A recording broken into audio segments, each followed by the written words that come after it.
Hello everyone, I'm back with another video. Today we're taking a look at the iPhone 11 in 2025. It's been a few years since this phone hit the market. It's been released in the 2019, and while it's still an amazing phone, you might be noticing it's not quite as snappy as it used to be. So in today's video, I'm going to give you some tips and tricks to make this phone run faster. First thing we're going to be talking about is the software. Now the iPhone 11 is still getting all the latest updates, which is amazing news, but a lot of people don't end up updating their phones. Now I'm going to show you what I mean by that. So what you're going to do is go settings, you're going to go general, and then you're going to go software update. Now I'm one of those people that hasn't updated, but in my defense, I just ended up getting this last night. So now my next tip is definitely cleaning up the storage. Now to access that, you're going to go settings, you're going to go general, iPhone storage. Now here for me, this is my secondary phone, so I don't have that many apps. Now here is some of the things you can remove. So for example, iMovie. I'm never gonna end up using this app, but 4 of those apps do come with the phone, like iMovie, Keynote. So you can end up deleting a bunch of those apps, or you can offload the app. But I usually just delete it if I plan to never use that. There's 2 other ones like Numbers and Pages.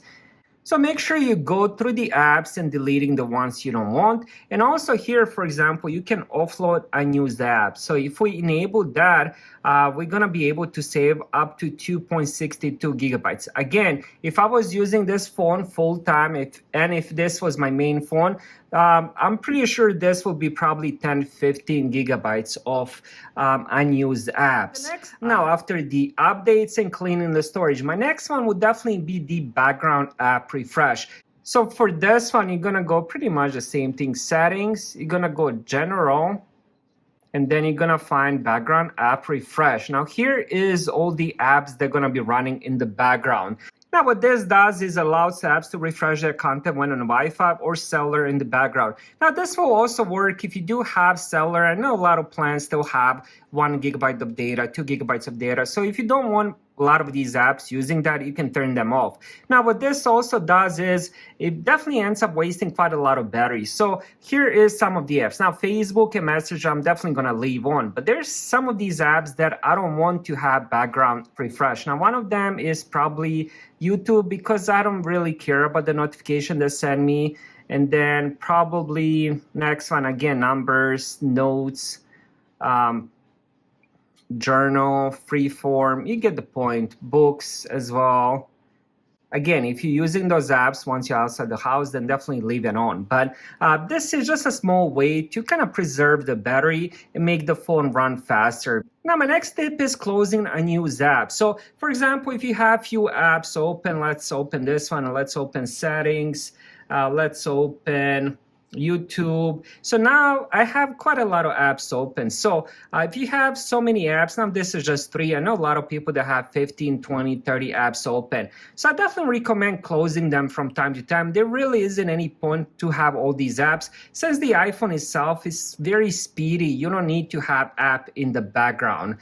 Now, another thing that I like to do with my older iPhones to make them more snappy is to reduce motion. So this reduces animation and can make your phone feel more responsive. So for this, we're gonna go settings again. And on this one, we're gonna go accessibility.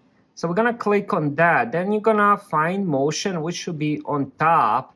And here it says reduce the motion of the user interface, including parallax effects of icons. So if we turn that on, it's definitely going to make your phone more snappy. Now my next one is cleaning Safari data. So if you use Safari browser, just like on Windows computer, if you use their Edge or Chrome or Firefox, you definitely have to delete data from time to time, cache data, even cookies. Now for this, you're going to go settings. Let's just get out of here. And then you're gonna go and find the Safari, and here we go, Safari. And then here, we're gonna click on clear history and website data. Now my final tip, and this is really important, especially on the older iPhones, make sure you restart it. I would say restart it probably twice a week. I know a lot of people don't do it. A lot of people don't do it for weeks, maybe even months. But it's really, really important to end up restarting your phone from time to time. So those are some of my tips and tricks to make your iPhone 11 run faster. Thank you guys for watching. Have a great day.